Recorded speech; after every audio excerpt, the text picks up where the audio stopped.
que derivativo é um contrato financeiro. Sim. E ele pode ser celebrado basicamente com 2 contrapartes. Um, as bolsas de valores. 2, os bancos com quem a gente tenha relacionamento. E esses derivativos têm algumas características e nuances diferentes quando feitos num contexto ou no outro. E é isso que agora eu quero explorar aqui com vocês. Já vou detalhar esse ponto. Bem, outra coisa. Muitas vezes eu falo em fator de risco. Tá? Fator de risco, na linguagem de derivativos, também pode ser chamado de ativo-objeto. O que é isso? É o objeto da minha negociação. É aquela situação que eu estou buscando proteger, tá? E aí, gente, embora o nome aqui seja ativo-objeto, às vezes pode ser um passivo, tá? Pode ser, por exemplo, a taxa de juros de um empréstimo. Ou, enfim, é uma situação que está ali no meu custo. Então, não necessariamente é, de fato, um ativo, um a receber, pode ser um passivo, um a pagar. Mas aqui, genericamente, a gente chama de ativo-objeto no sentido de dizer que aquele é o objeto da minha negociação, tá? É aquele o risco que eu estou querendo proteger ou mitigar quando eu faço o meu derivativo. Bem, e agora, então, explorando um pouco mais os derivativos. Turma, a gente tem 4 tipos de contratos, que são futuros, NDFs, também chamados de termos, tá? Vamos lembrar que essa sigla aqui significa Non-Deliverable Forward. Forward, em português, significa termo. Então, muitas vezes a gente ouve por aí os bancos oferecendo termo de moeda ou termo de mercadoria. Então, pode chamar de NDF, tanto faz, é exatamente a mesma coisa. Gente, e me diga uma coisa, o que significa ser non-deliverable? Vocês têm. O que é isso? Non-deliverable. Non-deliverable significa que eu não posso fazer uma liquidação física entregando o meu produto ou entregando um caminhão de dólares ou de euros, né, para fazer a minha liquidação junto ao banco. Eu faço uma liquidação financeira por diferença, que, como o Lucas falou, se chama ajuste.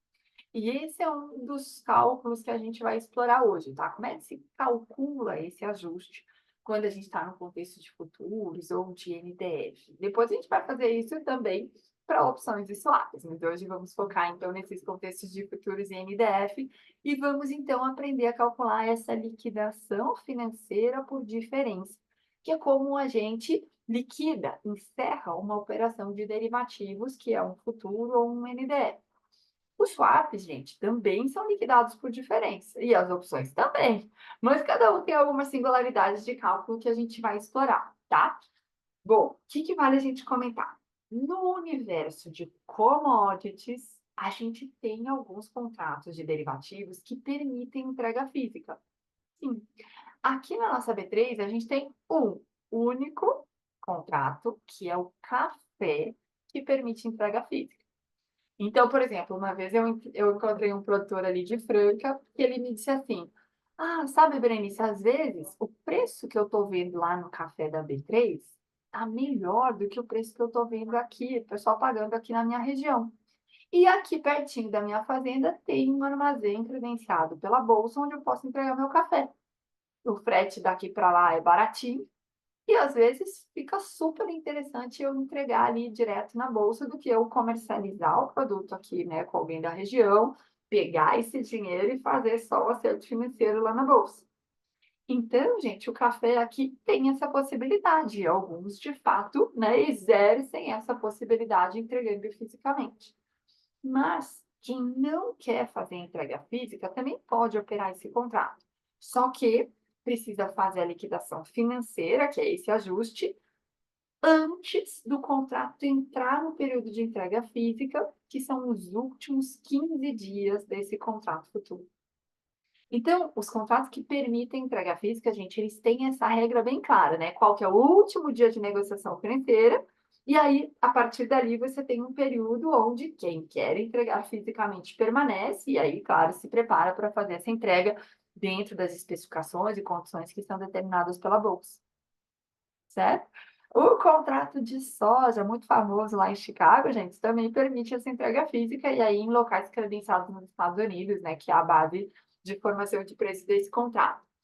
Aqui na nossa B3, a gente tem um contrato espelho ao de Chicago, mas aqui ele não permite entrega física, tá? Ele é só liquidação financeira.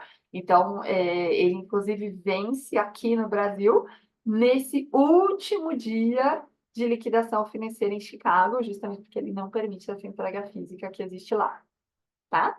E turma, percebam que nesse mundo de futuros, a gente tem uma série de regras que são previamente definidas pelas bolsas onde esses contratos são listados, são oferecidos para negociação. E ao mandar uma ordem de compra ou venda desses contratos, a gente aceita e concorda com tudo isso.